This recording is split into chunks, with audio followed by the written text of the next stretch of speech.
गुरुमुखो, मनुष्य को यह जन्म बहुत ही कठिनाइयों के बाद मिला है। यह मनुष्य जन्म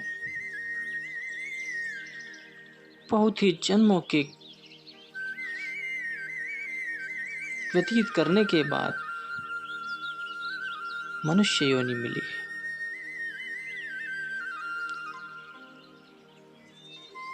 मनुष्य योनि में भक्ति का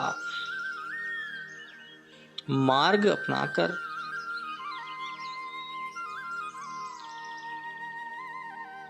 परमात्मा को प्राप्त किया जा सकता है। पर मनुष्य इस संसार में आने के बाद अपने उस मार्ग को छोड़कर संसार की बाहरी चीजों पर आश्रित हो गया है। वह यह भूल गया है कि असल में मेरा कार्य क्या था, मुझे क्या करना था, मुझे किस तरह का सुधार करके चलना था। मनुष्य इस सांसारिक चीजों में उलझ कर रह गया है। गुरुमुखो, यह मनुष्य कुछ इस प्रकार का जीव है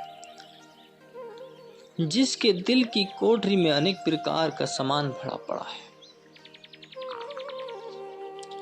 और यह सामान आज का नहीं है, जन्म जन्मांतरों का है। क्योंकि मनुष्य जो जो कर्म करता है वे संस्कार बनकर उसके दिल में एकत्रित होते रहते हैं, इकट्ठे होते रहते हैं। इसी प्रकार बेअंत जन्मों के कर्मों का खजाना उसके अंदर जमा पड़ा रहता है। संतों ने कर्म 3 प्रकार के कहे: संचित, प्रारब्ध और क्रियमाण। ये 3 प्रकार के कर्म हैं जिनके बनाने वाला मनुष्य आप है, खुद है। संचित नाम इकट्ठे अर्थात समूह का है। जो कर्म अनेक जन्मों से इकट्ठे होकर दिल के अंदर जमा पड़े रहते हैं वे संचित कहलाते हैं। और जो उसे संचित कर्मों के ढेर से निकालकर एक जन्म के भोगने के वास्ते दिए जाते हैं वे प्रारब्ध कर्म होते हैं। मनुष्य की मौजूदा हालत उन्हीं का असर है। और क्रियमाण वे कर्म हैं जो अब किए जा रहे हैं। जो कर्म वर्तमान काल में किए जाते हैं वे साथ साथ उसी पुराने जखीरे में शामिल होते रहते हैं। यह कर्म कथा का संचित वर्णन है। और जब प्रारब्ध कर्मों को भोगता भोगता मनुष्य उनको खत्म कर देता है तब शरीर छूट जाता है और फिर उसी खजाने से एक जन्म के लिए कर्मों का खर्चा इसको मिल जाता है, जिसके अनुसार फिर दूसरे शरीर को धारण करके उनको भोगना शुरू करता है। यही धर्मराज की अदालत है जो प्राकृतिक के नियम अनुसार हमारे दिल के अंदर बैठकर न्याय करती रहती है। यहाँ कर्मों के सिलसिले को निश्चय कराने के लिए एक प्रमाण दिया जाता है जिसके द्वारा इनका स्वरूप और भी स्पष्ट हो जाएगा। साधारण मन समझ बूझ वाले मनुष्य भी इसे भली प्रकार जान जाएंगे। गुरुमुखो, एक मनुष्य है जिसने बहुत सा रुपया बैंक में जमा कर रखा था और 100 रुपया मासिक उसका खर्च था। वह हर महीने की पहली तारीख को खर्च के लिए 100 रुपया बैंक से निकलवा लेता और साथ ही अपनी मासिक आमदनी को बैंक में जमा करा देता। बिल्कुल इसी नियम के अनुसार कर्मों का भी सिलसिला है। संचित कर्म दिल के बैंक में जमा की हुई रकम है। प्रारब्ध ने वे कर्म हैं जो मनुष्य को उस खजाने से एक जन्म के भोगने के लिए मासिक खर्च के तौर पर मिलते हैं और उनको वह हर जन्म के शुरू में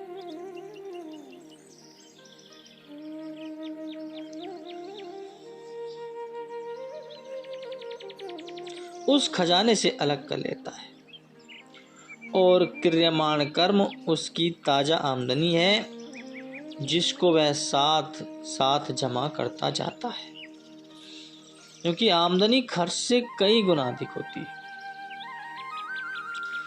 इस कारण से कर्म का खजाना दिन प्रतिदिन बढ़ता और तरक्की करता जाता है।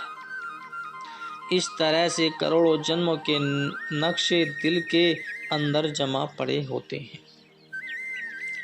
ये नक्शे क्या हैं? सब योनियां हैं। इन्हीं के असर से यह जीव अनेक प्रकार की योनियों के चक्कर में पड़ा घूमता और ठोकरे खाता फिरता है। एक एक चीज का ख्याल, एक एक चीज का नक्शा जो दिल के अंदर पड़ा हुआ है वह एक ही नहीं बल्कि करोड़ों योनियों के पैदा कर देने की बुनियाद है। वह बीज है। जिस प्रकार एक बीज से बेअंत बीज पैदा हो जाते हैं और उनसे फिर बेअंत वृक्ष बन जाते हैं, वृक्ष से फिर बीज और बीज से बेअंत वृक्षों और बीजों का सिलसिला चल निकलता है। इसी प्रकार एक एक ख्याल के अंदर लाखों योनियां मौजूद रहती हैं। उन योनियों में फिर करोड़ों और अरबों योनियों के बीज पैदा होकर सिलसिला बढ़ता और फैलता जाता है। यही कर्म बंधन है जिसमें जकड़ा हुआ जीव सदा सुख, सदा दुख और क्लेशों का शिकार बना रहता है। जिसको मोक्ष या मुक्ति कहते हैं, वह क्या है? मुक्ति के अर्थ हैं आजादी या छुटकारे के। यह आजादी या छुटकारा किससे पाना है? इसी कर्म बंधन से, जिसका वर्णन बताया गया है। इस कर्म जाल से छुटकारा पाना जन्म मरण के कष्टों से रहित होना, ब्रह्म और बहम की जंजीरों को तोड़कर अपने स्वरूप का साक्षात्कार करना सच्ची मुक्ति कहलाता है और इसी मुक्ति का धन केवल गुरु के हाथों में है, क्योंकि गुरु ही मुक्ति का दाता है। वह आप मुक्त है और हमको मुक्त करता है। वह आप आज़ाद है और हमको आज़ाद करने के लिए आता है। वह आप पवित्र है और हमको माया की गंदगी से साफ करके अपने देश में ले जाने का प्रबंध करता है। यह गुरु है और यह गुरु धारण करने का असली प्रयोजन है। आम लोग गुरु धारण करने का अभिप्राय कम समझते हैं।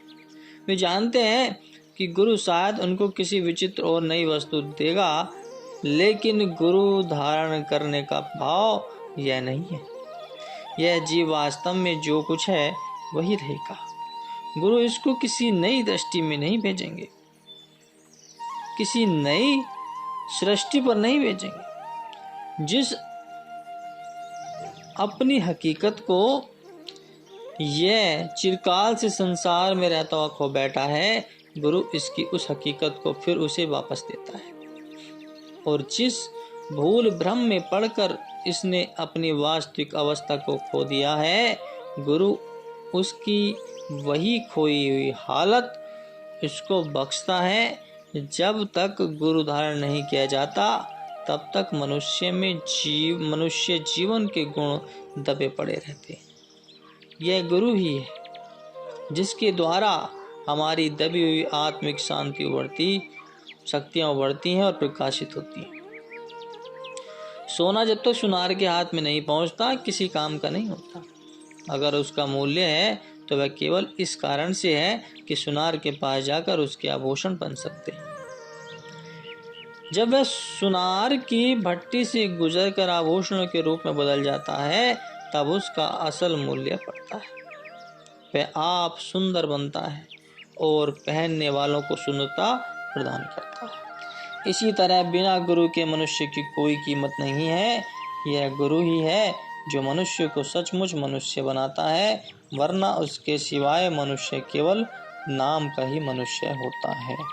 बोलो जयकारा बोल मेरे श्री गुरु महाराज जी की जय।